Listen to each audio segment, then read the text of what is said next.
Good morning dear students. आज हम करेंगे हमारे मैथ्स की वर्कशीट नंबर 39 और आज डेट है 2 अक्टूबर 2020। आज हम नया टॉपिक स्टार्ट करने वाले बेटा। हमारा टॉपिक है सरफेस एरिया एंड वॉल्यूम। आज हम इसका इंट्रोडक्शन देखेंगे। ठीक है, ये बहुत ही आसान चैप्टर है, बहुत ही इंटरेस्टिंग चैप्टर है। ठीक है, तो शुरू करते हैं। सबसे पहले तो इस चैप्टर को समझने के लिए हमसे कहा गया हमें क्या पता होना चाहिए, हमें 2 डायमेंशनल फिगर्स के बारे में पता होना चाहिए। अब ये 2 डायमेंशनल फिगर्स कौन सी होती है? ऐसी फिगर्स जिनमें हम लेंथ एंड ब्रेथ को मेजर करते हैं, उनको हम कहते हैं 2 डायमेंशनल फिगर्स। ठीक है, फॉर एग्जांपल रेक्टेंगल हो गया, स्क्वायर हो गया, ट्रायंगल हो गया, सर्कल हो गया। ठीक है, जिसमें आप केवल ओनली लेंथ और ब्रेथ को आप मेजर करते हो। ओके, अब अगला है हमारा 3D फिगर्स। जब कभी आप लेंथ ब्रेथ के अलावा एक तीसरी और चीज़ आ जाती है जो कि है हाइट। ठीक है, अगर किसी सॉलिड ऑब्जेक्ट को जब आप देखो जिसके अंदर आपको लेंथ मिल रही है, ब्रेथ मिल रही है, हाइट या फिर आप डेप्थ यूज़ कर सकते हो, दोनों वर्ड यूज़ कर सकते हो, तो ऐसे ऑब्जेक्ट्स को, ऐसी फिगर्स को हम कहते हैं 3D फिगर्स। ओके, आओ देखते हैं 3D फिगर्स के बारे में हमें क्या दिया हुआ है। सबसे पहली फिगर है हमारी क्यूबॉइड। क्यूबॉइड को तो हम सब बहुत आसानी से पहचान लेते हैं। ऐसी शेप, ऐसी सॉलिड शेप जिसमें कितने फेसेस हैं? 6 फेसेस हैं। और कैसे है? रेक्टेंगुलर। ओके, तो ऐसी शेप, ऐसा सॉलिड जिसमें 6 फेसेस हो और वो सभी रेक्टेंगुलर हो एंड अपोजिट फेसेस जो है वो आइडेंटिकल हो। ठीक है, दैट मीन्स अगर आप ये इसका फ्रंट का देखते हो, फ्रंट और बैक दोनों एकदम आइडेंटिकल रेक्टेंगल्स है। ठीक है, तो हम इन्हें कहेंगे क्यूबॉइड। इस शेप को हम क्या कहेंगे? क्यूबॉइड। देन इसके बाद हमारा क्यूब है। क्यूब भी हम सब जानते हैं कैसी शेप होती है बेटा? ऐसा जिसमें आपको हर सरफेस पे क्या दिखाई दे? स्क्वायर। हर फेस कैसा हो उसका? स्क्वायर की शेप का होगा, तो वो क्यूब कहलाएगा। ओके, और नेक्स्ट है हमारा सिलेंडर। सिलेंडर क्या होता है? जिसके अंदर एक आपको कर्व्ड सरफेस मिलेगा और 2 सर्कुलर फेसेस मिलेंगे। जैसे आप यहाँ देखिए, यहाँ ये वाली जो सरफेस है this is curved surface. Okay, बाकी जो इसका टॉप और बॉटम पे है वो कैसी है? वो है सर्कुलर। ठीक है, अगर आप देखेंगे ये जैसे घी का डब्बा बना हुआ है, तो ये जो इसका ऊपर ढक्कन लगा होता है, ये जो इसकी कैप होती है, ये किस शेप की होती है? सर्कुलर शेप की होती है। बाकी ये जो हमारा केन था, इसकी बॉडी कैसी है? इसकी बॉडी कर्व्ड है। ठीक है, तो इसको हम कहेंगे सिलेंडर। इसके बाद हमारा है कोन। कोन को भी हम सब अच्छे से पहचान लेते हैं। कोन में क्या खासियत होती है? कोन में एक कर्व्ड सरफेस होती है और एक फ्लैट सरफेस होती है। जैसे जैसे ये बर्थडे कैप है, अगर आप इसका ये एरिया देखो, जो ऊपर ये क्या है? ये कर्व्ड है। ठीक है, और अगर इसके बेस को हम कवर कर ले, एक पेपर अगर हमें लगाना हो, तो वो किस शेप का लगेगा? वो सर्कुलर शेप का लगेगा। तो वो कैसी सरफेस हो जाएगी? वो फ्लैट सरफेस हो जाएगी, वो 2D में आ जाएगा। ठीक है, तो ये जो कोन है ये कैसी है? हमारी शेप 3D शेप में है। इसके अंदर एक कर्व सरफेस है और एक फ्लैट फेस है। देन है इसके बाद हमारा स्फेयर। स्फेयर भी हम सब जानते हैं कैसा? गोल। इसके पास केवल एक कर्व्ड फेस है। ठीक है, only 1 curved face. Okay, next है हमारा हेमिस्फेयर। हेमिस्फेयर क्या होता है? जब आप किसी सॉलिड स्फेयर को, ठीक है, जैसे ये हमारी गेंद है, अगर आप इस सॉलिड स्फेयर को बीच में से हाफ कर देते हो, कट कर देते हो, एकदम सेंटर में से कट करोगे, तो आपको क्या मिलेंगे? आपको 2 इक्वल हेमिस्फेयर्स मिलेंगे। ठीक है ना? तो ये जो हेमिस्फेयर होता है, इसके पास क्या है? इसके पास एक एक कर्व्ड सरफेस है, जो हमें ये दिखाई दे रहा है जैसे कटोरा है।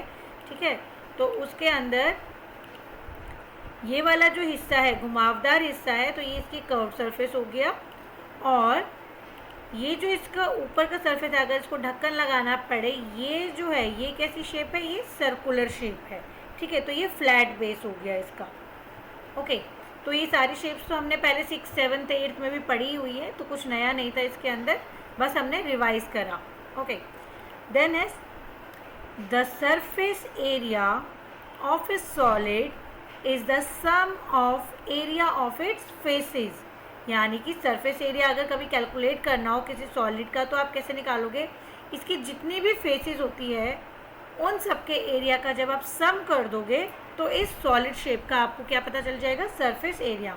फॉर एग्जांपल जैसे ये हमारे पास क्यूबॉइड है, अगर इस क्यूबॉइड का सरफेस एरिया निकालना है, वैसे तो हम सबको फॉर्मूले याद है, बट वो फॉर्मूले आए कैसे हैं वो हम सब अच्छे से जानते हैं कि इसकी 6 सरफेसेस है।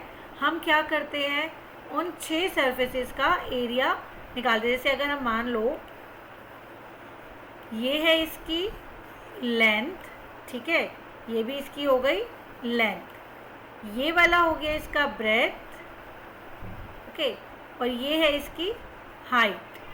तो इसी तरीके से ये वाला भी इसका हाइट हो जाएगा, ये इसका ब्रेथ हो जाएगा, ये इसका हाइट हो जाएगा, ठीक है।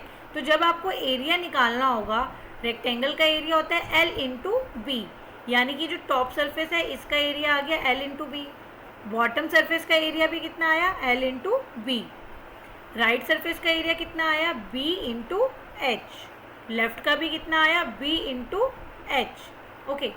फ्रंट सरफेस का एरिया निकालना होगा तो हम क्या करेंगे, H इंटू एल, और बैक सरफेस का भी निकालना होगा तो H इंटू एल, और जब आप इन सबको ऐड करोगे तो आपको मिलेगा 2LB plus 2BH plus 2HL, क्योंकि अपोजिट सरफेस तो इक्वली थी ना बेटा, ओके। और फिर आप उसमें से 2 कॉमन ले लोगे तो ये फॉर्मूला बन गया।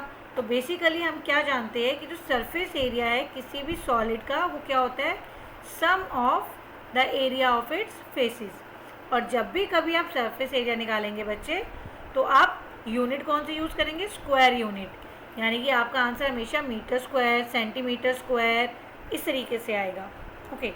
इसके बाद नेक्स्ट है amount of space occupied by a 3 dimensional object is called its volume, ठीक है। कितना स्पेस वो ऑब्जेक्ट ऑक्यूपाई कर रहा है तो उसको हम कहेंगे वॉल्यूम। अगर आपसे कहा जाए आपके पास एक कॉनिकल फ्लास्क है या फिर आपके पास एक बीकर है, उसमें कितना वाटर आ सकता है, कितना अमाउंट ऑफ वाटर आएगा, दैट मीन्स आप क्या फाइंड कर रहे हो, आप उसकी कैपेसिटी फाइंड कर रहे हो। तो जब भी कैपेसिटी वर्ड आता है तो या हम क्या निकालेंगे, हम वॉल्यूम निकालेंगे, ओके। वॉल्यूम निकालने के लिए हम कौन सी यूनिट यूज़ करते हैं, क्यूबिक, यानी कि मीट्रिक क्यूब, सेंटीमीट्रिक क्यूब, इस तरीके की हमारी यूनिट्स इस्तेमाल होती है, ओके। तो ये बहुत ही सिंपल था। अब इसके बाद बहुत ही इजी एक्टिविटी आपको दी हुई है, हाफ लेमन, आपको मैचिंग करना है। हाफ लेमन किससे मैच करोगे, क्या शेप है हाफ लेमन, हेमिस्फेयर है, ठीक है ना, हाफ लेमन क्या है, हेमिस्फेयर। शू बॉक्स की क्या शेप है, शू बॉक्स कैसा होता है, क्यूबॉइड होता है। फुटबॉल कैसी होती है, स्फेयर होती है। तो बहुत सिंपल है, ये मैचिंग आप अपने आप करिएगा, ठीक है। अब यहाँ पर जब आप इस वर्कशीट को नोट डाउन करेंगे बेटा, तो सबसे पहले आप 2 डायमेंशन की डेफिनेशन लिखिएगा कि 2 डायमेंशन फिगर्स, यहीं से लिखिएगा, 2 dimension figures have 2 measurements like length and breadth, for example rectangle, square, इस तरीके से, ठीक है। यहाँ से आपने लिखना है सिर्फ। देन इसके बाद आप 3D की लिखिएगा, a solid object that has 3 measurement like length, breadth, height और depth are called 3 dimensional figures, okay. बस इतना आपने नोट डाउन करना है। फिर उसके बाद आपने सीरियल नंबर, ठीक है, आपका जो बनेंगे कॉलम्स वो बता रही हूँ, सीरियल नंबर, शेप कौन सी है, देन उस शेप को ड्रॉ करना है, और फिर आपको उसके 2 एग्जाम्पल्स लिखने हैं। एक मैं आपको बता देती हूँ, जैसे सबसे पहला आप लिखोगे क्यूबॉइड, नंबर 1 पे आया क्यूबॉइड, देन आप क्यूबॉइड को ड्रॉ करोगे। अब क्यूबॉइड के 2 एग्जाम्पल लिखने हैं, तो हम क्या लिख सकते हैं, हम बुक लिख सकते हैं, हम रजिस्टर लिख सकते हैं। आप जिस मोबाइल में ये वीडियो देख रहे हो वो मोबाइल भी कैसा है, क्यूबॉइड की शेप का है। आपके रूम में कोई अलमीरा पड़ी है, उस अलमीरा को ऑब्जर्व करो, वो भी क्यूबॉइड शेप में है। डोर को देखिए, आपका डोर भी क्यूबॉइड शेप में है, ठीक है। तो आप अपने आसपास देखिए आपको कौन कौन सी चीज़ें मिल रही है तो वो लिखिए। देन है आपका क्यूब, सेकंड नंबर पे आप लिखोगे क्यूब, देन आप क्यूब ड्रॉ करोगे, और क्यूब के 2 एग्जाम्पल, जैसे आपका डाइस हो गया, ओके, शुगर क्यूब्स हो गए, कोई गिफ्ट बॉक्स हो गया, इस तरीके से। थर्ड नंबर पे आप लिख दोगे सिलेंडर, सिलेंडर की शेप में हम क्या क्या देख सकते हैं, सिलेंडर की शेप में हम ग्लास देख सकते हैं, कोई कंटेनर देख सकते हैं, बीकर देख सकते हैं, ट्यूबलाइट जो भी हमने आगे पढ़ा, ट्यूबलाइट भी इसका एग्जाम्पल है। सेल देख लो, रिमोट के अंदर जो सेल डले होते हैं, जो बैटरीज डली हुई होती है, वो भी किस शेप की होती है, सिलेंडर शेप की होती है। तो इस तरीके से आप एग्जाम्पल सोचते हुए इन 6 की 6 शेप्स का करेंगे, ठीक है, ओके। और जल्दी से अपने नए नए एग्जाम्पल्स कमेंट सेक्शन में नोट लिखेंगे, ठीक है बेटा। आई होप आज की वर्कशीट नंबर 39 आपको बहुत अच्छे से समझ में आ गई है, क्योंकि इसमें कुछ भी नया नहीं था, जस्ट हमने रिवीजन करा है आज, ठीक है बेटा। तो वीडियो अगर पसंद आई हो तो उसको लाइक करिए, कमेंट करिए, सब्सक्राइब करिए चैनल को।